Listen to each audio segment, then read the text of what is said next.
கலாத்திய நிருபத்திலிருந்து தேவனுடைய வார்த்தை தொடர்ச்சியாக நாம் கேட்டு வருகிறோம்.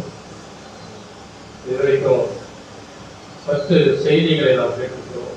இன்றைக்கு 11வது செய்தியாக நாம் கலாத்திய 3ஆம் அதிகாரம் 10 முதல் 14 வசனங்களில் நாம் தியானித்திருக்கிறோம்.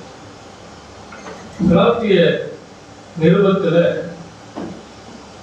நாம் அறிந்து கொள்ள வேண்டிய சத்தியம் என்னவென்று சொன்னால், தேவனுடைய வசனத்தை விட்டு நாம் என்ன செய்தார் விலகக்கூடாது. கிறிஸ்துவை விட்டு நாம் விலகக்கூடாது. கிறிஸ்துவை விட்டு நாம் விலகாம கிறிஸ்துவின் மூலமாக மட்டும்தான் எனக்கு ரட்சிப்பு. அவர் சிலுவையை மரித்து அவர் அடக்கம் பண்ணப்பட்ட 3ஆம் நாள் உயிரோடு எழுந்ததை நிமித்தமாக தான் எனக்கு பாவத்திலிருந்து மீட்பு. என்னுடைய கிரியைகளினால் அல்ல, என்னுடைய கிரியைகளினால நான் ரட்சிக்கப்பட முடியாது. இயேசு கிறிஸ்துவினுடைய சிலுவை மரணத்தினாலும் அவருடைய கிருபையினாலும் மட்டும்தான் நான் என்ன செய்ய முடியும், ரட்சிக்கப்பட முடியும். ரட்சிப்பு என்பது ரொம்ப முக்கியமான ஒரு விஷயம். ஏனென்று சொன்னால், உலகத்திலே ஆதாம் முதல் இன்றைக்கு பிறக்கிற குழந்தை வரைக்கும் எல்லாருமே பாவத்துல தான் பிறந்திருக்கிறார். மனிதனுக்கு பிரச்சனை என்ன தெரியுமா? பாவம் தான் பிரச்சனை. இந்த பாவம் தான் தனிப்பட்ட மனிதனுடைய வாழ்க்கையிலே சமாதானம் இல்லை. பாவத்தினால்தான் மன உளைச்சல், பாவத்தினால்தான் ஒரு நிம்மதி கிடையாது. தனிப்பட்ட மனிதனுக்கு மட்டுமல்ல, குடும்பத்திலும் கணவன் மனைவிக்குள்ள ஒரு சரியான அண்டர்ஸ்டாண்டிங் கிடையாது. பிள்ளைகளுக்கும் பெற்றோர்களுக்கும் சரியான ஒரு உறவு கிடையாது. நாம் நினைக்கிறபடி வாழ முடியவில்லை. சரியா? நாம் நினைக்கிறபடி வாழ முடியவில்லை. நாம் சந்தோஷமா இருக்கும்னு நினைக்கிறோம், சந்தோஷமா இருக்க முடியும். ஆரோக்கியமா இருக்குன்னு நினைக்கிறோம், ஆரோக்கியமா இருக்க முடியும். நாம் நினைக்கிறத சாதித்து விடலாம் என்று சொல்லி நினைக்கிறோம், ஆனா முடியல.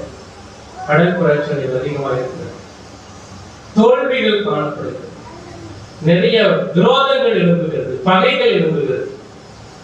சரியா? இதுக்கு எல்லாமே காரணம் என்ன தெரியுமா? அது மட்டும் இல்லை, பாவத்தின் சம்பளமாக திடீர் சொல்லி மறிக்கிறார், திடீர் சொல்லி வியாதியிலே சிக்குண்டு காணப்படுகிறார், பலவிதமான சோதனைகளில் அகப்பட்டுக் கொள்கிறார்கள். இதற்கெல்லாம் ஒரே ஒரு காரணம், பாவம் பாவம் பாவம் மட்டுமே. பாவம். மனிதனுக்கு இருக்கிற பிரச்சனை பெரிய பிரச்சனை இந்த பாவம் தான். இப்ப பாவத்திலிருந்து அவன் மீட்கப்பட வேண்டிய அவசியம் இருக்கிறது. இல்லைன்னு சொன்னா அவன் நித்திய நரகத்துக்கு போயிடுவான். இல்லைன்னு சொன்னா தேவ கோபத்துக்கு அவன் ஆளாயிடுவான். தேவ கோபத்துக்கு ஆயிட்டான்னு சொன்னா கண்டிப்பா அவனுடைய வாழ்க்கையில ஒரு நிமிடம் கூட நிம்மதியாக வாழவே முடியாது. அவன் நித்திய நரகத்துக்கு அவன் ஏதுவாக்கப்பட்டிருக்கிறான். அதனால அவனுக்கு விடுதலை ரொம்ப அவசியம், ரட்சிப்பு ரொம்ப அவசியம். யார் ரட்சிப்பா? யார் ரட்சிக்க முடியும்? நம்ம பாவத்திலிருந்து யார் விடுவிக்கப்பட முடியும்? தேவனுடைய கோபத்திலிருந்து யார் நம்மை விடுவிக்க முடியும்?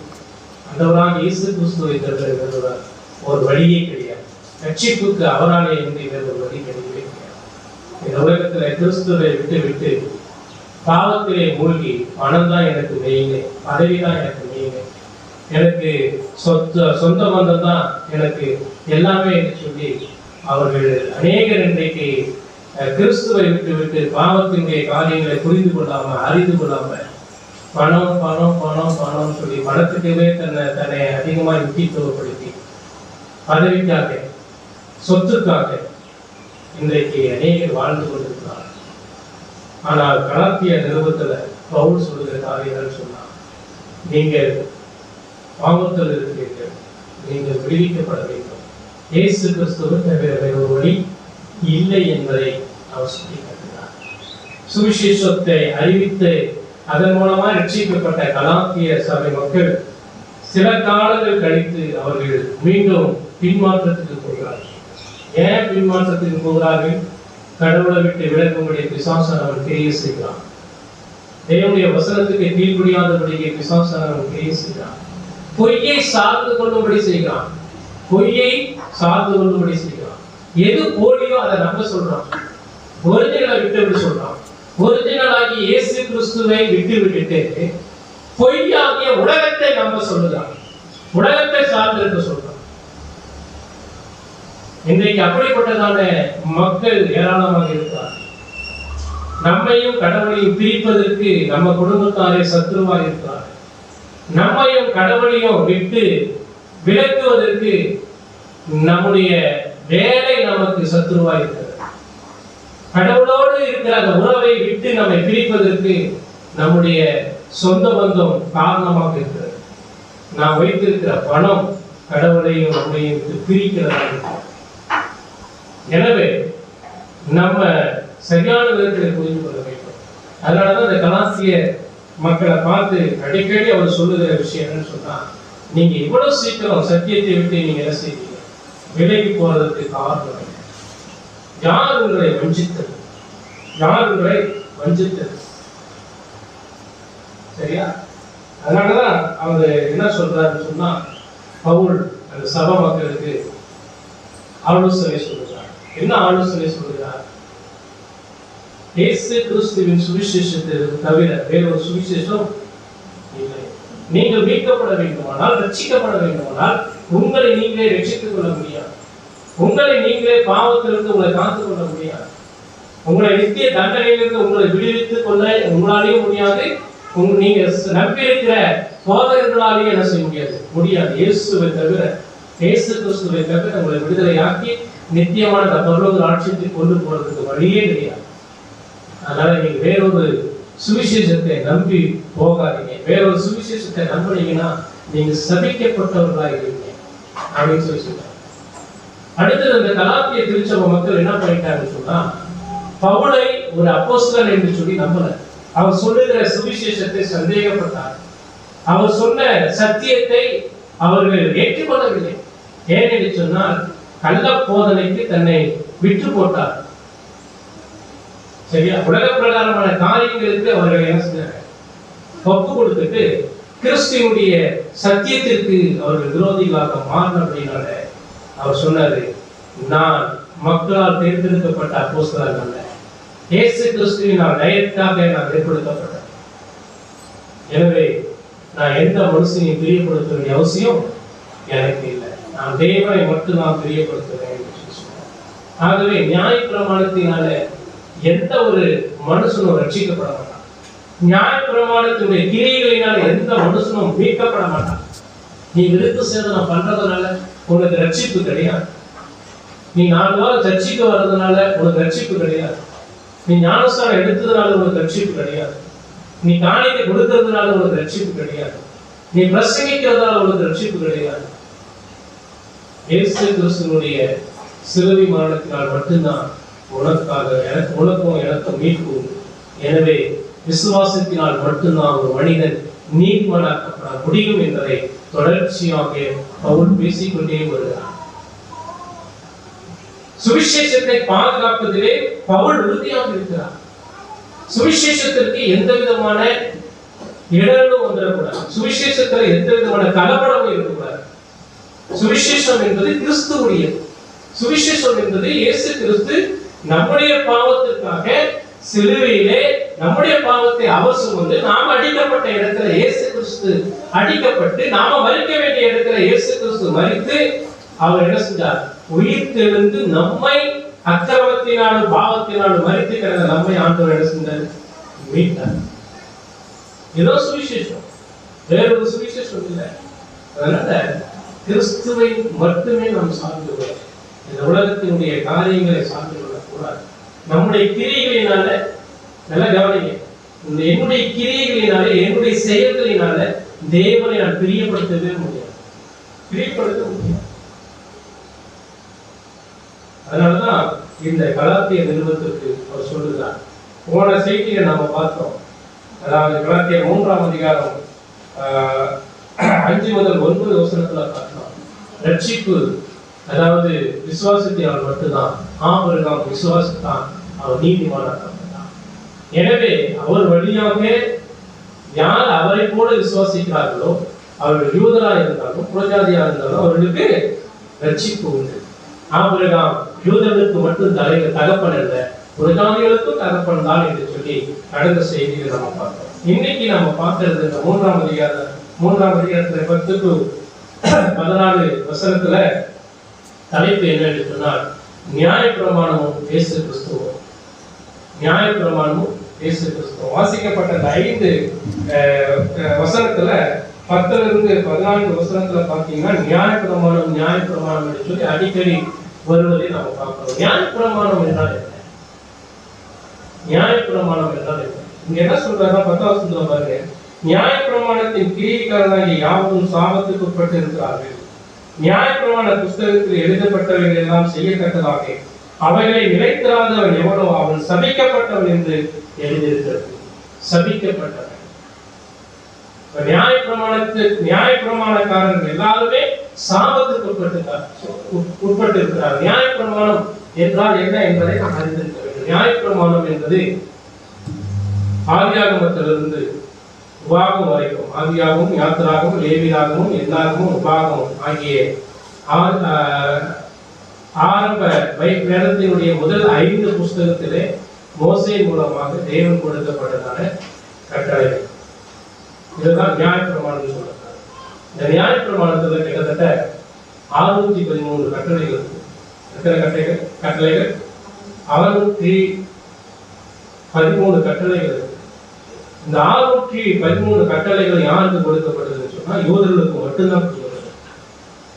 சரியா? யூதர்கள் தேவனால் தெரிந்து கொள்ளப்பட்டவர்கள், தேவனால் மீட்கப்பட்டவர்களுக்கு மட்டும்தான் அந்த கட்டளை என்ன செய்ய கொடுக்கப்பட்டது. இந்த 613 கட்டளைகளையும் எந்த மனிதனாலும் என்ன செய்ய முடியாது, கடைபிடிக்க முடியாது. இதுல கடைபிடிக்கக்கூடியவை 448, கடைபிடிக்கக்கூடியது 248, கடைபிடிக்கக்கூடியது 365. 2 வகையை பிரிக்கலாம் நியாயப்பிரமாணத்தை. அதாவது இந்த கட்டளையே 248 கட்டளையை கடைபிடிக்கக்கூடியது. சரியா? மீறி 365 கட்டளைகள் நியாயப்பிரமாணங்களை கடைபிடிக்கவே முடியாது. எந்த மனுஷனாலும் என்ன முடியாது, கடைபிடிக்க முடியாது. அப்ப இந்த நியாயப்பிரமாணம் கொடுக்கப்படுவதனுடைய நோக்கம் என்ன அப்படின்னு சொன்னாங்கன்னா, ஒவ்வொரு மனிதனும் என்ன செய்ய வேண்டும், கடவுள் யார் என்பதை அறிந்து கொள்ள வேண்டும். ஒவ்வொரு மனிதனும் பாவி என்பதை அறிந்து கொள்ள வேண்டும். தேவன் பரிசுத்தர் என்பதை மனிதன் அறிந்து கொள்ள வேண்டும். புரியுதா?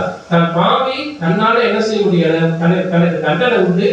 அந்த தண்டனையை நம்மை தண்டனையிலிருந்து விடுவித்துக் கொள்ள முடியாது. நமக்கு ஒருவர் வேண்டும், அவர் தான் ஆண்டவராகிய இயேசு கிறிஸ்து. அவரிடத்துல போ என்று சொல்லி இந்த நியாயப்பிரமாணம் செய்வது சொல்லுகிறது. ஆனா இந்த நியாயப்பிரமாணத்தில நமக்கு ரட்சிப்பு கிடையாது. இந்த நியாயப்பிரமாணத்தினாலே நமக்கு விடுதலை கிடையாது. ஏன்னா இந்த நியாயப்பிரமாணத்தை கைக்கொள்ள வேண்டுமானால் முதலாவது அவன் ரட்சிக்கப்பட வேண்டும். ரட்சிக்கப்பட்ட பின்னாடிதான் இந்த நியாயப்பிரமாண கட்டளைகளை நாம் என்ன செய்ய கைக்கொள்ள முடியும். ஆகவே பழைய ஏற்பாட்டு காலத்தில் எந்த ஒரு மனிதனும் நியாயப்பிரமாணத்தை 613 கட்டளைகளையும் ஒரு நாள் என்ன செய்ய முடியல, நிறைவேற்ற முடியவில்லை. அதற்காக தான் ஆண்டவராகிய இயேசு கிறிஸ்து கொடுத்தார். அவர் தான் இந்த 613 கட்டளைகளையும் அவர் என்ன செய்தார், நிறைவேற்றினார். அவர் நிறைவேற்றுவதன் மூலமாக தான் அவர் நீதிமானாக்கப்பட்டார். அவர் நீதிமானாக இருந்து நம்முடைய பாவத்தை அவர் சுமந்து அவரு நம்முடைய எல்லா தண்டனையும் நமக்கு நாம் அடைய வேண்டிய எல்லா தண்டனையும் அவர் அடைந்து அவர் என்ன செஞ்சார், ரட்சிக்கப்பட்டார். ரட்சிக்கப்பட்ட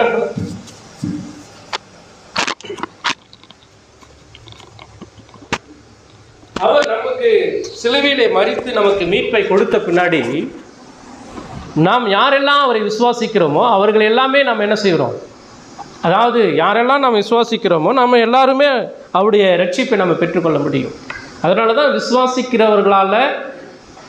விசுவாசிக்கிறவர்கள் மட்டும்தான் நீதிமான்களாக்கப்பட முடியும் என்பதை அவர் என்ன செய்கிறார், சொல்லுகிறார். எனவே இங்கே நியாயப்பிரமாணத்தை சார்ந்திருக்கிறதான கள்ள போதகர்கள் அவர்கள் என்ன செய்கிறார்கள் சொன்னால், கலாத்திய திருச்சபை மக்களை தவறான சத்தியத்தின் பாதையிலே வழிநடத்தி அவர்கள் என்ன செய்கிறாங்க, கலகப்படுத்தி கொண்டு இருக்கிறதுனால அவர் என்ன சொல்கிறாருன்னா, நியாயப்பிரமாணத்தினால கண்டிப்பாக சாபம் நமக்கு ஒருமை உடைய ஆசீர்வாதம் வராது.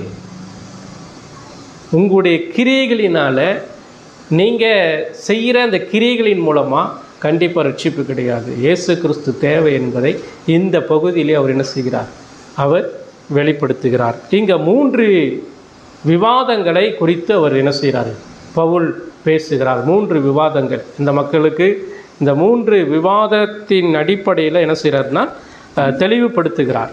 ஒன்று, முதல் காரியம், நியாயப்பிரமாண கிரியைக்காரர்கள் யாவரும் சபிக்கப்பட்டவர்கள்.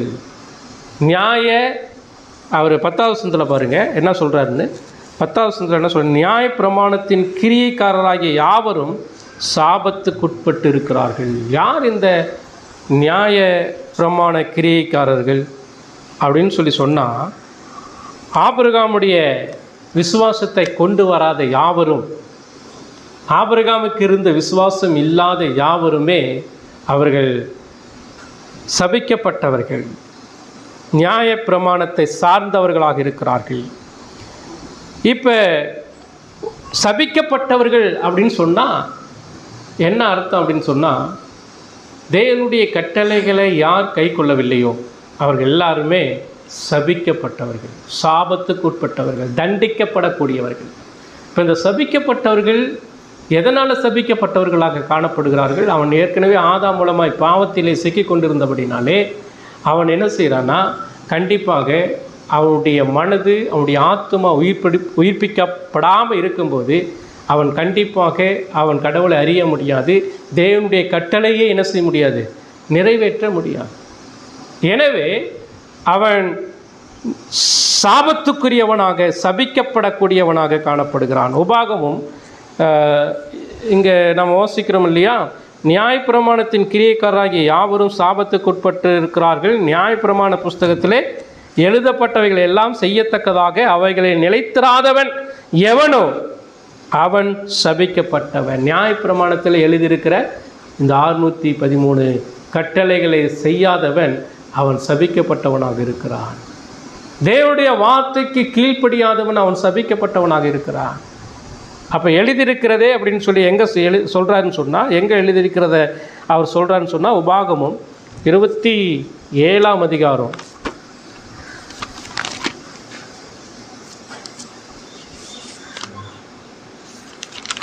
26வது சொன்ன பாருங்க, 27, 26. இந்த நியாயப்பிரமாண வார்த்தைகளை எல்லாம் கை கொண்டு நடவாதவன் சபிக்கப்பட்டவன் என்பார்களாக. ஜனங்கள் எல்லாரும் ஆமேன் என்று சொல்லணும். கவனிங்க, இப்போ சபிக்கப்பட்டவன், சாபத்துக்குரியவன் யார் என்று சொன்னால், யாரெல்லாம் தேவனுடைய கட்டளையின்படி நடக்கலையோ அவங்க எல்லாமே சபிக்கப்பட்டவர்கள். தேவனுடைய வார்த்தைக்கு கீழ்ப்படியாதவர்கள் யாவருமே சபிக்கப்பட்டவர்கள். அப்போ இங்கே மோசையின் மூலமாய் கொடுக்கப்பட்டதான இந்த கட்டளைகள், அது இஸ்ரவேல் மக்களுக்கு கொடுக்கப்பட்டது. அந்த இஸ்ரவேல் மக்கள் தேவனால் தெரிந்து கொள்ளப்பட்ட மக்கள், தேவனால் மீட்கப்பட்ட மக்கள். அந்த மக்கள் என்ன செய்யணும்னு சொன்னால், அவர்கள் கடைபிடிக்க வேண்டும் என்பதற்காக தான் இது கொடுக்கப்பட்டு இருக்கிறது. அப்போ அவர்கள் என்ன செய்ய வேண்டும், கடைபிடிக்க வேண்டும். அப்போ அவங்க கடைபிடிக்காத இருக்கிறார்கள் என்று சொன்னால் அவர்கள் கண்டிப்பாக சபிக்கப்பட்டவர்கள் என்று சொல்லப்படுகிறது. இங்கே பாருங்க, யாரெல்லாம் சபிக்கப்பட்டவர்கள் என்று சொல்லி 15வது வசனத்திலிருந்து நீங்கள் படித்து பார்த்தீங்கன்னா, உபாகமம் 15லிருந்து நீங்கள் படித்து பார்த்தீங்கன்னா கிட்டத்தட்ட 26 வசனங்கள் வரைக்கும் 12 காரியங்களை குறித்து அவர் சொல்லுகிறார். வேகமாக சொல்கிறேன் பாருங்கள். யார் சபிக்கப்பட்டவர்கள்னு சொன்னால், 15வது வசனத்தில், விக்கிரகத்தை உண்டு பண்ணி ஒளிப்பிடத்திலே வைக்கிறவன் சபிக்கப்பட்டவன். விக்கிரகத்தை உண்டு பண்ணி ஒளிப்பிடத்திலே வைக்கிறவன் சபிக்கப்பட்டவன். அப்போ யாரெல்லாம் ஜீவனுள்ள தேவனை விட்டுவிட்டு விக்கிரகத்தை வணங்கி கொண்டிருக்கிறார்களோ, விக்கிரகத்தை உருவாக்கி கொண்டிருக்கிறார்களோ அவர்களெல்லாம் சாபத்துக்கு உட்பட்டவர்கள், நித்திய தண்டனைக்குரியவர்கள்னு சொல்லி அர்த்தம். அடுத்தது 16வது வசனத்தை சொல்கிறாரு, தன் தகப்பனையும் தன் தாயையும் தூசிக்கிறவன் சபிக்கப்பட்டவன். தன் தகப்பனையும் தாயையும் தூசிக்கிறவன் அவன் சபிக்கப்பட்டவன். அடுத்தது 17வது வசனத்தில் சொல்கிறாரு, பிறருடைய எல்லைக்குறியை ஒற்றி போடுகிறவன் சபிக்கப்பட்டவன். எல்லைக்குறின்னா என்னது? ஒருவனுடைய எல்லைக்குறியை ஒற்றி போடுகிறவன் சபிக்கப்பட்டவன். அப்படின்னா என்ன அர்த்தம்? வரப்பை, இன்னொருத்தனுடைய வரப்பை செதுக்கி தன்னுடைய காட்டாய் நிலத்துக்கு சேர்த்து கொள்ளுகிறவன் அவன் எப்படிப்பட்டவன்? சபிக்கப்பட்டவன். அதாவது மற்றவனுடைய நிலத்தில் முட்டு போடுறது, இன்னொருத்தனுடைய முட்டை கழட்டி என்ன செய்கிறது, தள்ளி போடுறது.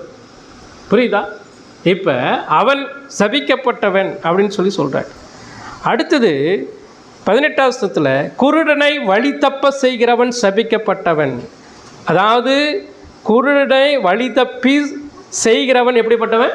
சபிக்கப்பட்டவன். ஒரு குருடன் கண்ணு தெரியாமல் இருக்கிறான், அவனை சரியான பாதையில் என்ன செய்யணும்? கூட்டிகிட்டு போகணும். அவனை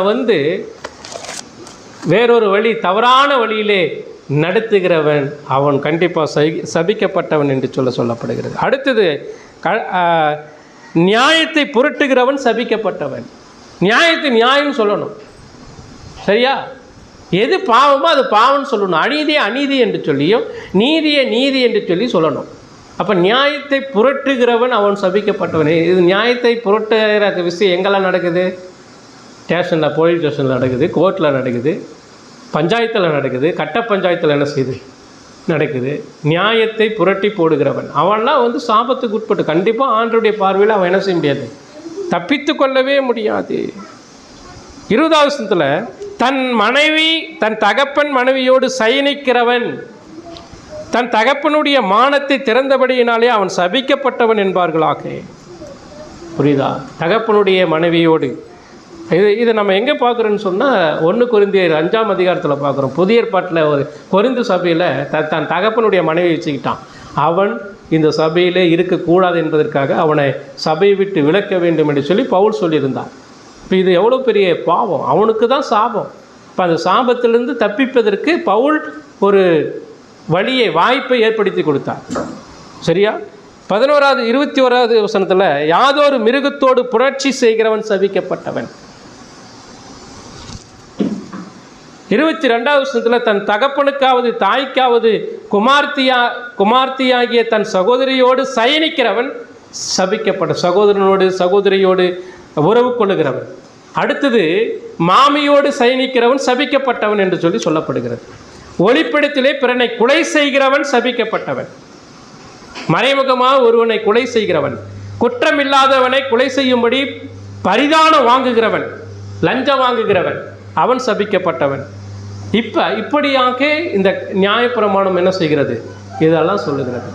அப்போ யார் சபிக்கப்பட்டவர்கள் என்று சொன்னால், இந்த தேவனுடைய கட்டளையை மீறி ஆண்டவர் எதை செய்யணும்னு சொல்கிறாரோ அதை செய்கிறவன் மட்டும்தான் அவன் ஆசீர்வதிக்கப்பட்டவனாக இருக்க முடியும். ஆனால் மற்ற காரியங்களிலே ஒரு விஷயத்தை நல்லா புரிஞ்சுக்கணும். தேவனுடைய கட்டளை நியாயப்பிரமாணம் யாருக்கு கொடுக்கப்பட்டிருக்கிறது? தேவனுடைய பிள்ளைகளுக்கு கொடுக்கப்பட்டிருக்கிறது, யூதர்களுக்கு கொடுக்கப்பட்டது. அவர்கள் தேவனால் மீட்கப்பட்டவர்களாக இருக்கணும். அவர்கள் கிறிஸ்துவை விசுவாசித்து அவர்கள்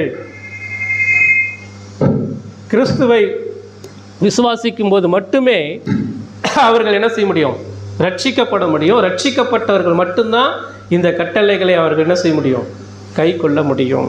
எனவே இன்றைக்கு உலகத்தில் இருக்கிற எல்லா மக்களுமே சாபத்துக்கு உட்பட்டவர்களாக இருக்கிறார்கள், நித்திய தண்டனைக்கு உட்பட்டவர்களாக இருக்கிறார்கள். அவர்கள் தன்னைத்தானே ரட்சித்து கொள்ள முடியாது. அவர்கள் சாபத்திலிருந்து தன்னைத்தானே விடுவித்துக் கொள்வதற்கு அவர்கள் எந்த கிரியைகளை செய்தாலும் கண்டிப்பாக அதிலிருந்து என்ன செய்ய முடியாது, விடுவிக்கப்படவே முடியாது. இன்றைக்கு புறஜாதி மக்கள் என்ன செய்கிறாங்கன்னா, பாவத்தை போக்குறதுக்கு எதையோ செய்து கொண்டிருக்கிறார்கள். சரியா? காசியில் போய் முழுகிறார்கள் அல்லது வேறு என்னென்னமோ செய்து கொண்டிருக்கிறார்கள். ஆனால் எதை செய்தாலும் அவர்கள் சாபத்துக்கு உட்பட்டவர்களாக மட்டும்தான் இருக்கிறார்கள் ஒழிய அவர்கள் கண்டிப்பாக ஆசீர்வாதத்துக்குரியவர்கள் அல்ல என்பதை இந்த முதல் விவாதத்திலே கலாத்தியர் சபைக்கு பவுல் என்ன செய்கிறார், எச்சரிப்போடு அவர் சொல்லுகிறார். இப்போ கலாத்தியருக்கு வாங்க, 3ஆம் அதிகாரம்.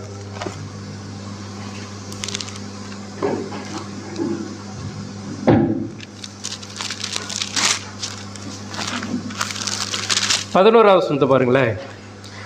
நியாயப்பிரமாணத்தினாலே ஒருவனும் தேவனிடத்தில் நீதிமானாக இல்லை என்பது வெளியரங்கமாக இருக்கிறது. ஏனெனில் விசுவாசத்தினாலே நீதிமான் பிழைப்பான் என்று எழுதியிருக்கிறது. 2வது விவாதம் என்னவென்று சொன்னால், நியாயப்பிரமாணம், அதாவது நியாயப்பிரமாணத்தை சார்ந்திருக்கிறவர்கள் எல்லாமே, நியாயப்பிரமாணத்தை சார்ந்திருக்கிற எல்லாருமே சாபத்துக்கு உட்பட்டவர்களாக இருக்கிறார்கள்.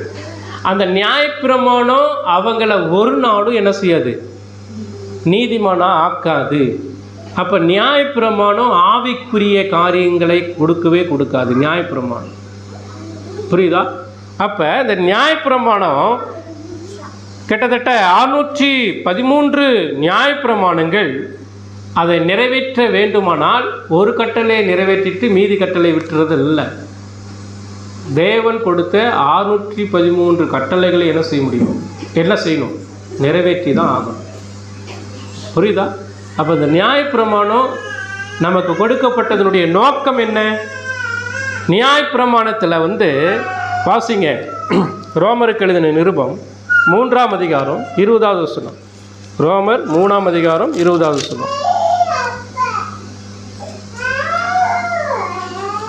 இப்படி இருக்க பாவத்தை அறிகிற அறிவு நியாயப்பிரமாணத்தினால் வருகிறபடியால் எந்த மனுஷனும் நியாயப்பிரமாணத்தின் கிரியைகளினாலே தேவனுக்கு முன்பாக நீதிமானாக்கப்படுவதில்லை. நீதிமானாக்கப்படுதல்னா என்னங்கிறத நீங்கள் அறிஞ்சுக்கோங்க. அதாவது ஒரு குற்றவாளி இருக்கிறான், அவன் கோர்ட்டில் ஒரு கூண்டில் நின்று கொண்டு இருக்கிறான். அந்த குற்றவாளி அவன் குற்றத்தை ஒத்துக்கொண்டால் கண்டிப்பாக அவனுக்கு என்ன உண்டு? தண்டனை உண்டு. அதே நேரத்தில் அவன் ஒத்துக்கொண்டாலும் ஒத்துக்கொள்ளனாலும் அவன் வாய் திறக்காமல் இருப்பானால் அவனுக்கு கண்டிப்பாக தண்டனை உண்டு. அப்போ ஜட்ஜி என்ன செய்வார்னு சொன்னால், அவன் குற்றவாளி என்று சொல்லி நிரூபிக்கப்பட்டு விட்டால் அவனுக்கு தண்டனை உண்டு. ஒருவேளை குற்றவாளி இல்லை, இவன் நிரபராதின்னு சொல்லி நிரூபிக்கப்பட்டான், ஆனால் அந்த தண்டனையிலிருந்து அவன் என்ன செய்ய முடியும்? தப்பித்து கொள்ள முடியும். அப்போ அவன் குற்றத்தை இன்னொருவர் ஏற்றுக்கொள்ள வேண்டும்.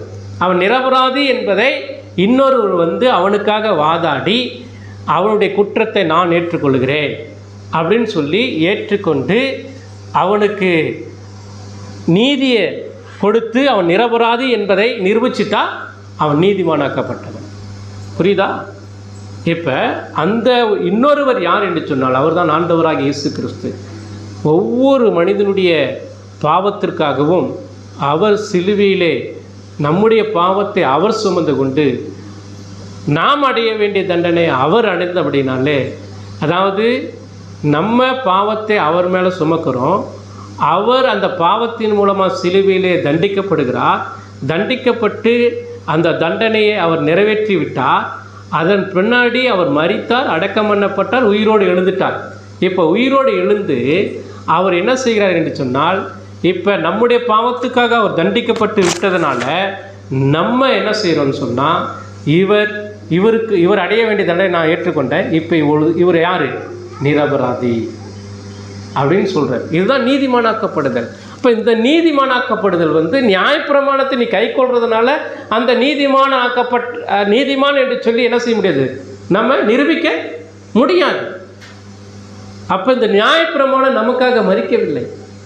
இப்போ இந்த நியாயப்பிரமாணம் எதுக்கு கொடுக்கப்பட்டதுன்னு சொன்னால், ஆரம்ப காலத்தில் யூதர்கள் அவர்கள் என்ன செய்யணும்னு சொன்னால், ஒரு மேசியா வரப்போகிறார், அவர் தான் நமக்காக நம்முடைய பாவத்துக்காக அவர் சிலுவையில் மரித்து நமக்கு என்ன செய்ய போகிறார்? ரட்சிப்பை கொடுக்க போகிறார். எனவே நீங்கள் என்ன செய்யணும்னு சொன்னால், அது வரைக்கும் இந்த கட்டளைகளுக்கு நீங்கள் கீழ்ப்படிந்து நீங்கள் பாவிகள் என்பதை ஒத்துக்கொண்டு நீங்கள் பலி செலுத்துவதன் மூலமாக என்னை தொழுது கொள்ளலாம். ஆனால் இன்னொருவர் வரப்போகிறார், அவர் மேசியா வரப்போகிறார், வந்த பின்னாடி தான் முழுமையான ரட்சிப்பு நமக்கு கிடைக்கும். எனவே அவர்களை விசுவாசி என்பதை காட்டுவதற்காக தான் இந்த கட்டளை நமக்கு கொடுக்கப்பட்டது. புரியுதா? அப்போ அதனால் இந்த நியாயப்பிரமாணம் ஒரு நாளும் நம்மளை என்ன செய்யாது? நீதிமானாக்கப்படுவதில்லை என்பதை இந்த 2வது வாதம் என்ன செய்து கொடுக்கப்படுகிறது. இந்த நியாயப்பிரமாணம் வாசிங்க, ரோமருக்கு எழுதின நிருபம் 4ஆம் அதிகாரம் 14வது வசனம். நியாயப்பிரமாணத்தை சார்ந்தவர்கள் சுதந்திரவாளிகள் ஆனால் விசுவாசம் வீணா போகும், வாக்கு தத்தமும் அவமாக்கும். மேலும் நியாயப்பிரமாணம் கோபாக்கினையை உண்டாக்குகிறது. நியாயப்பிரமாணம் கோபாக்கினையை உண்டாக்குகிறது. நியாயப்பிரமாணம் இல்லாவிட்டால் மீறுதலும் இல்லை. அப்போ இந்த நியாயப்பிரமாணம் வேணுமா வேணாவா? வேணும். எதுக்கு வேணும்? தான் பாவிங்கிறத நாம் என்ன செய்யணும்? ஒத்துக்கொள்வதற்கு அந்த நியாயப்பிரமாணம் வேணும். வேத சட்டங்கள் நாம் பாவிகள் என்பதை ஒத்துக்கொள்வதற்கு நியாயப்பிரமாணம் வேணும். நாம் பலி செலுத்தாமல் தேவனிடத்தில் செல்ல முடியாது என்பதற்கு அந்த நியாயப்பிரமாணம் தான் நமக்கு அறிவுறுத்துகிறது. அடுத்தது அந்த நியாயப்பிரமாணம் என்ன சொல்லுதுன்னு சொன்னால், பரிசுத்தமான தேவன் ஒருவர் இருக்கிறார், அவர் உங்களை தண்டிக்க போகிறார், எனவே தப்பித்துக் கொள்வதற்கு நீங்கள் இயேசுவின் இடத்தில் ஓடிவிடுங்கள் என்று சொல்லி அந்த நியாயப்பிரமாணம் நம்மை தொடுத்துகிறது. அந்த நியாயப்பிரமாணம் நம்ம என்ன செய்கிறது? தொடுத்துகிறது. ஆனால் நியாயப்பிரமாணத்தை உங்களாலும் என்னாலும் நிறைவேற்ற முடியாது, கடைபிடிக்க முடியாது. அதற்காக தான் இயேசு கிறிஸ்து அவர் வந்து என்ன செஞ்சார்? நியாயப்பிரமாணத்தை நிறைவேற்றி நமக்கு நீதிமானாகுதல், நீதிமான் என்கிறதான அந்த உன்னதமான ஒரு பெயரை ஆண்டவர் நமக்கு கொடுத்து நம்மை மீட்டு ரட்சித்திருக்கிறார். எனவே நியாயப்பிரமாணத்தினாலே நமக்கு என்ன நன்மை என்று சொன்னால் இதுதான் நன்மை. ஆனால் நியாயப்பிரமாணம் நம்ம என்ன செய்கிறதுனா சாபத்துக்கு உட்பட்டே வைத்திருக்கிறது. நல்லா புரிஞ்சுக்கோங்க, நியாயப்பிரமாணம் அப்படிங்கிறது கிரியை, சரியா? கிருபை என்பது இயேசு கிறிஸ்து நமக்கு கொடுக்கப்பட்டதான ஈவு. விசுவாசத்தின் மூலமாக நம்ம ரட்சிக்கப்படுகிறோமே ஒழிய கிரியைகளினால நான் என்ன செய்ய முடியாது? ரட்சிக்கப்பட முடியாது என்பதை இந்த பவுல் இங்கே விவாதத்திலே அவர் என்ன செய்கிறார்? முடிக்கிறார். சரியா? அதை தான் சொல்கிறாரு. ரோமர் 10ஆம் அதிகாரம் 1ஆவது வசனம் பாருங்க. ரோமர் 10ஆம் அதிகாரம் 1ஆவது வசனம். சகோதரரே, இஸ்ரவேல் ரட்சிக்கப்பட வேண்டும் என்பதே என் இருதயத்தின் விருப்பம், நான் தேவனை நோக்கி செய்யும் விண்ணப்பமாக இருக்கிறது. தேவனை பற்றி அவளுக்கு வைராக்கியம். 5ஆவது வசனம். நியாயப்பிரமாணத்தினாலே நீதியை குறித்து இவைகளை செய்கிற மனுஷன் இவைகளால் பிழைப்பான் என்று எழுதியிருக்கிறது. இப்போ நியாயப்பிரமாணம் வந்து 3ஆவது வசனம் பாருங்க. 2ஆவது வசனத்தில் படிக்கிறேன். தேவனை பற்றி அவளுக்கு வைராக்கியம் முன்னின்று அவர்களை குறித்து சாட்சி சொல்லுகிறேன், ஆகிலும் அது அறிவிக்கேற்ற வைராக்கியம் அல்ல. எப்படி என்றால், அவர்கள் தேவ நீதியை அறியாமல் தங்கள் சுயநீதியை நிலைநிறுத்த தேடுகிறபடியால் தேவ நீதிக்கு கீழ்ப்படியாத இருக்கிறார்கள். 8ஆம் அதிகாரம்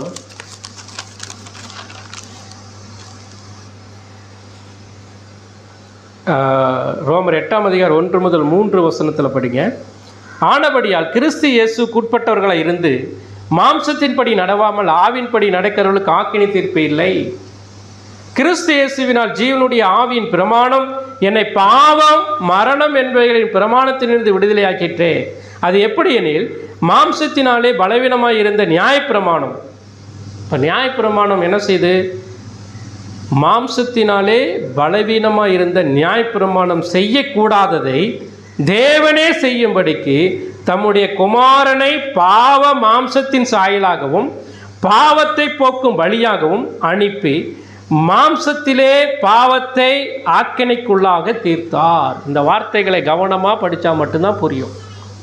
அப்போ நியாயப்பிரமாணம் அது பலவீனம் உள்ளது, மாம்சத்தினாலே பலவீனம் உள்ளது. நல்லா கவனிங்க. அதாவது ஒரு செத்து போனவன் அவன் எப்படி கண் திறந்து அவன் எழுந்து நடக்க முடியும்? அவனுக்கு என்ன வேணும்? அப்படி செய்யணும்னு சொன்னால் அவனுக்கு உயிர் வேணும். உயிர் இருந்தால் மட்டும்தான் அவன் செய்ய முடியும். இப்போ அவனுக்கு போய் முன்னாடி இந்த கட்டளையின்படி நீ நடப்பா அப்படின்னு சொன்னால் அவன் எங்கே நடக்க போகிறான்? பணம் செத்து போனவன் எங்கே நடக்க போகிறான்? புரியுதா? இப்போ நியாயப்பிரமாணம் வந்து மரித்தவனுக்கு இல்லை, பாவத்தில் மரித்தவனுக்கு கொடுக்கப்படலை. அவன் பாவத்திலிருந்து மீட்கப்பட்டவனுக்கு தான் என்ன செய்து கொடுக்கப்பட்டு இருக்கிறது. எனவே அவன் மட்டும்தான் என்ன செய்ய முடியும்? நிறைவேற்ற முடியும். ஆகவே பழைய ஏற்பாட்டில் கொடுக்கப்பட்ட அத்தனை நியாயப்பிரமாணங்களையும் ஒருத்தராலும் என்ன செய்ய முடியல? நிறைவேற்ற முடியவில்லை. அதை நிறைவேற்றின ஒரே ஒரு ஆண்டவர் இயேசு கிறிஸ்து மட்டும்தான். அதனால தான் அவர் மூலமாக அவர் நிறைவேற்றினபடினால, ஏன்னு சொன்னால் அவர் பாவம் செய்யாதவர், அவர் பரிசுத்தமான கடவுள், அவர் எல்லாவற்றையும். இப்போ பார்த்தோம்னா இந்த உபாகமத்தில் படித்தோம் இல்லையா, 12 சபிக்கப்பட்ட காரியங்கள், இது எல்லாமே எந்த மனிதனாலும் நிறைவேற்ற முடியாது. ஆனால் இயேசு கிறிஸ்து என்ன செஞ்சார்? அவர் நிறைவேற்றினார். அவர் எல்லா இடத்திலும் அன்பு கூர்ந்தவராக இருந்தார். புரியுதா? அப்போ அவர் ஒரு பாவமும் செய்யாதவராக இருந்தார். அவரால் மட்டும்தான் என்ன செய்ய முடியுது? அதை நிறைவேற்ற முடிந்தது. எனவே முதல்ல பார்த்தோம் 3 விவாதங்கள் இல்லை. முதல்ல பார்த்தோம் நியாயப்பிரமாணத்துக்கு உட்பட்ட யாவரும் சாபத்துக்குட்பட்டவர்கள். அவங்களால் கீழ்ப்படிய முடியாது, அவங்க பாவத்தில் மறிச்சிருக்கிறாங்க. ரெண்டாவது, நீ நம்பியிருக்கிற அந்த நியாயப்பிரமாணம் உன்னை ரட்சிக்காது, நீ பாவிங்கிறத உனக்கு உணர்த்துது. சரியா? அடுத்தது, கடவுள் தேவன் யார் என்பதை உனக்கு காட்டுது. அடுத்தது, உனக்கு விடுதலை இயேசு கிறிஸ்துவினால் மட்டும்தான், நீ அங்கே போன்னு சொல்லி உன்னை துரத்துது. அது மட்டும்தான் செய்யுமே ஒழிய அந்த நியாயப்பிரமாணம் உன்னை கிரியை செய்ய வைக்கிது. அந்த கிரியைகளினால் உனக்கு ரட்சிப்பு கிடையாது என்பதை அது என்ன செய்யுது இங்கே ரெண்டாவது வாதமாக முன்வைக்கிறார். மூன்றாவது வாதம் என்னன்னு சொன்னால், 13வது கலாத்தியர் 13ஆம் அதிகாரம் 3ஆம் அதிகாரம் 13-14 வசனம். மரத்திலே தூக்கப்பட்ட எவனும் சபிக்கப்பட்டவன் என்று எழுதியிருக்கிறபடி கிறிஸ்து நமக்காக சாபமாக்கி நியாயப்பிரமாணத்தின் சாபத்திற்கு நம்மை நீங்களாக்கி மீட்டு கொண்டார். மூன்றாவது விவாதம் என்னன்னு சொன்னால், அதாவது கிறிஸ்து நமக்காக சாபமானார். கிறிஸ்து நமக்காக சாபமானார். நம்மளாம் சாபத்துக்குட்பட்டவர்கள். நல்லா கவனிங்க, நம்மளாம் தண்டனைக்குரியவர்கள். சரியா? நித்திய ஆக்கினைக்குரியவர்கள், தேவ கோபத்துக்குரியவர்கள். அதனால் நம்ம நியாயப்பிரமாணத்தெல்லாம் கண்டிப்பாக கடைபிடிக்க முடியாது. ஆனால் ஆண்டவராகிய இயேசு கிறிஸ்து இந்த உலகத்துக்கு வந்து அவர் கடைபிடித்தது நிமித்தமாக அவர் உங்களுக்காக எனக்காக வேண்டி அவர் என்ன செஞ்சார்? சாபமானார். இங்கே மரத்தில் தூக்கப்பட்ட எவனும் என்று சொல்லப்படுகிறது. மரத்திலே தூக்கப்பட்ட எவனும் சபிக்கப்பட்டவன் என்று எழுதியிருக்கிறபடி இது எங்கே எழுதியிருக்கிறபடி அப்படின்னு சொன்னால், உபாகமம் 21ஆம் அதிகாரம் 23வது வசனம் பாருங்களேன். 21ஆம் அதிகாரம் 23வது, உபாகமும் 21-23வது வசனம்.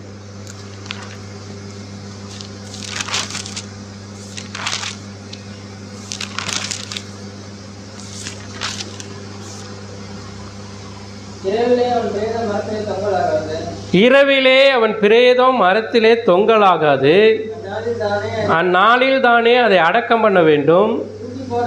தூக்கி போடப்பட்டவன் தேவனால் சபிக்கப்பட்டவன். ஆகையால் உன் தேவனாகிய கர்த்தர் உனக்கு சுதந்திரமாக கொடுக்கும் உன் தேசத்தை தீட்டுப்படுத்தாயாக அப்படின்னு சொல்கிறாரு. இங்கே சொல்லக்கூடிய காரியம் என்னன்னு சொன்னால், ஒரு பாவி அவன் தேவனுடைய கட்டளைக்கு விரோதமாக செயல்படும் போது அவனுக்கு தண்டனை கொடுக்கப்படுகிறது. அவன் தூக்கிலிட்டு அவன் கொலை செய்யப்பட வேண்டும். அவன் கொலை செஞ்ச பின்னாடி அவனுடைய பிணத்தை மரத்தில் தூக்கப்பட வேண்டும். மரத்தில் கட்டி வைக்கணும். மரத்தில் என்ன செய்யணும்? கட்டி வைக்கணும். இப்போ அந்த மரத்தில் கட்டி வச்சா அதனால் என்ன நடக்குது அப்படின்னு சொன்னால், அதாவது தேவனுக்கும் மனிதனுக்கும் நடுவில் அவன் என்ன செய்ய வேண்டும்? அவன் தண்டிக்கப்பட வேண்டும். அவன் தண்டிக்கப்பட்டு அவன் பிணமாக மரத்தில் தூக்கப்பட வேண்டும். இப்போ இது எதுக்காக ஆண்டவர் இதை செய்கிறார் என்று சொன்னால், மற்றவனுக்கு எச்சரிப்பு கொடுப்பதற்காக. ஒரு பாவம் செய்கிறவனுடைய நிலை, தேவனுடைய கட்டளையை மீறுகிறவனுடைய நிலை இதுதான் அப்படிங்கிறத காட்டுவதற்காக இந்த காரியத்தை அவர் என்ன செய்கிறது. அந்த நாட்களில் யூதர்கள் செய்தார்கள். யூதர்களுடைய வழக்கம் அது. ஒரு மனுஷன் பாவியான் கடவுளுக்கு விரோதமாய் செய்வானால் அவன் கொலை செய்யப்பட வேண்டும். கொலை செய்யப்பட்டு மரத்திலே தூக்கி வைக்கப்பட வேண்டும். சூரியன் மறைகிற வரைக்கும். சூரியன் மறைஞ்ச பின்னாடி அவனை கொண்டு வந்து என்ன செய்யணும்? அடக்கம் பண்ணப்படணும். அப்போ சூரியன் மறைகிற வரைக்கும் அவன் என்ன செய்யணும்னா அந்த மரத்தில் அந்த பிணமாக தான் தொங்கிட்டு இருக்கும். இப்போ பார்க்குற ஒவ்வொரு மனிதனும் உனக்கு இதே கதி தான் அப்படின்னு காட்டுவதற்காக, உனக்கும் இதே கதி தான். அப்போ நீ என்ன செய்யணும்னு சொன்னால், தேவனுடைய கட்டளைகளுக்கு நீ என்ன செய்யணும்?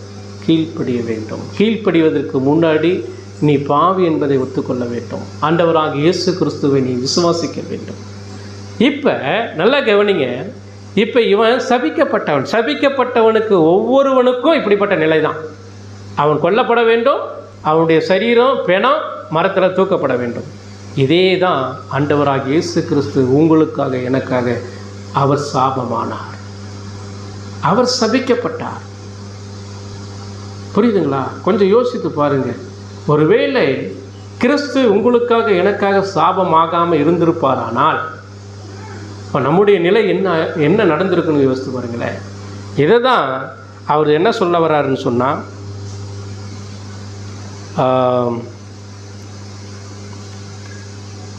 ஏசாயா 53ஆம் அதிகாரம் 4-6. ஏசாயா 53:4-6. மெய்யாகவே அவர் நம்முடைய பாடுகளை ஏற்றுக்கொண்டு நம்முடைய துக்கங்களை சுமந்தார். நாமோ அவர் தேவனால் அடிபட்டு வாதிக்கப்பட்டு சிறுமைப்பட்டவர் என்று எண்ணினோம். நம்முடைய மீறுதலின் நிமித்தம் அவர் காயப்பட்டு நம்முடைய அக்கிரமங்களின் நிமித்தம் அவர் நொறுக்கப்பட்டார். நமக்கு சமாதானத்தை உண்டு பண்ணும் ஆக்கினை அவர் மேல் வந்தது. அவருடைய தழும்புகளால் குணமாகிறோம். நாம் எல்லாரும் ஆடுகளைப் போல வழி தப்பி திரிந்து அவனவன் தன் தன் வழியிலே போனோம். கர்த்தரோ நாம் எல்லாருடைய அக்கிரமத்தையும் அவர் மேல் விழப்பண்ணினார். கிறிஸ்து, ஆண்டவராக இயேசு கிறிஸ்து. இங்கே நல்லா கவனிங்க. கலாத்திய திருச்சபை மக்களுக்கு பவுல் சொல்றார், அவ்வளோ சீக்கிரமாக இயேசுவை விட்டுட்டு போயிட்டீங்களே, அவ்வளோ சீக்கிரமாக சத்தியத்தை விட்டு விலகி போயிட்டீங்களே. நியாயப்பிரமாணத்தையும் நான் நியாயப்பிரமாணம் மோசே மூலமாக கொடுக்கப்பட்டு இருக்கிறது, விருத்த சேதனம் ஆபிரகாம் மூலமாக கொடுக்கப்பட்டு இருக்கிறது. நான் விருத்த சேதனம் பண்ணுகிறதுனால, நான் நியாயப்பிரமாணத்தை கை கொள்ளுகிறதுனால நான் ரட்சிக்கப்பட்டுருன்னு சொல்லி உங்களை தவறான பாதையில் கொண்டு போயிட்டாங்க. அதை நம்பி நீங்கள் போயிட்டீங்க. ஆனால் இந்த 2 காரியத்தினால் உங்களுக்கு மீட்பு ரட்சிப்பு கிடைக்காது. இயேசுவை விசுவாசித்தால் மட்டும்தான் கிடைக்கும் என்பதை உறுதிப்படுத்துவதற்காக இங்கே இந்த 3ஆம் அதிகாரத்திலே பவுல் என்ன செய்கிறார்? விவாதத்தை அந்த மக்களுக்கு முன்னாடி வைக்கிறார். ஒன்று என்ன சொல்கிறாருன்னா, நீங்கள் சபிக்கப்பட்டவர்கள். ஏன் சபிக்கப்பட்டவர்கள்? நீங்கள் நியாயப்பிரமாணத்தை சார்ந்திருக்கிறீங்க. சரியா? பலி செலுத்திட்டா நமக்கு மீட்பு ரட்சிப்பு உண்டு அப்படின்னு நினச்சிட்டு இருக்கிறீங்க. ஆனால் நீ செலுத்துகிற பலி உன்னை ரட்சிக்காது. ஏன்னு சொன்னால், பலி உனக்காக எனக்காக பலியாகும்படி ஒருவர் என்ன செய்ய போகிறாரு? வரப்போகிறார். அந்த ஆண்டவராக இயேசுவை விசுவாசித்தால் மட்டும்தான் உன் சாபத்திலிருந்து நீ என்ன செய்யப்படும்?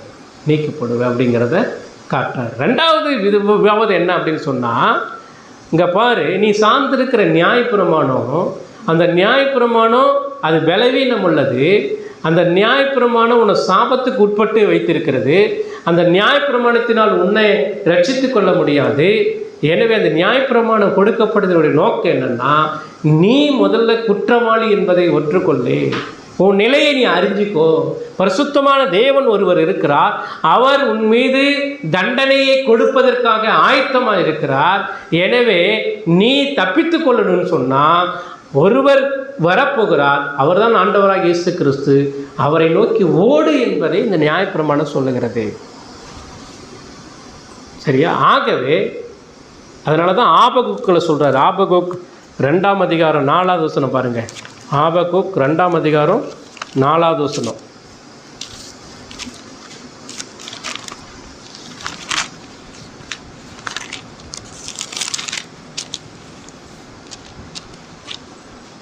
இதோ அகங்காரியாய் இருக்கிறானே, அவனுடைய ஆத்துமா அவனுக்குள் செம்மையானது அல்ல. தன் விசுவாசத்தினாலே நீதிமான் பிழைப்பான். தன் விசுவாசத்தினாலே நீதிமான் பிழைப்பான். அப்போ உன்னுடைய விசுவாசத்தினால மட்டும்தான் நீ நீதிமானாக்கப்படும். அந்த விசுவாசம் யார் மீது இருக்கணும்னு சொன்னால், ஆண்டவராக இயேசு கிறிஸ்துவின் மீது இருக்கணும். அவர் தான் கிருபையாக உன்னுடைய பாவங்களுக்காக சிலுவையிலே மரித்து அவர் என்ன செஞ்சார்? உன்னை நீதிமானாக்கி இருக்கிறார். எனவே கிறிஸ்துவை விசுவாசி. கிரியைகளினால் ரட்சிப்பு இல்லை, கிறிஸ்துவை விசுவாசிப்பதினாலே ரட்சிப்பு என்று சொல்லி சொல்லுகிறார்.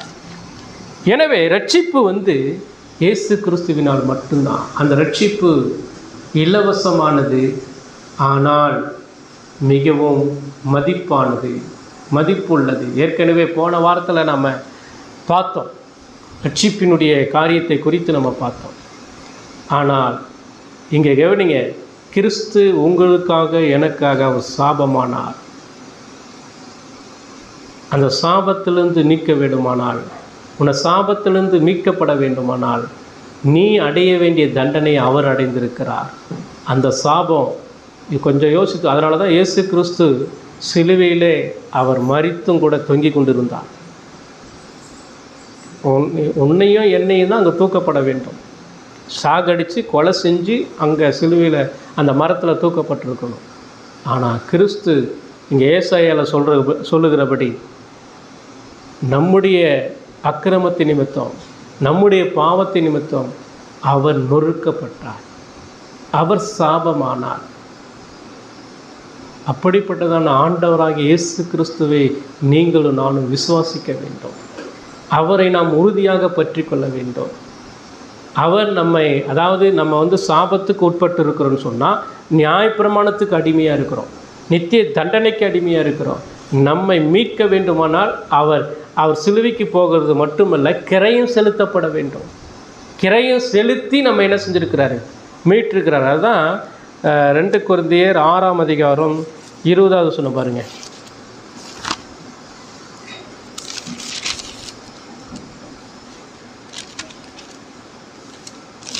1 கொரிந்தியர் 6:20.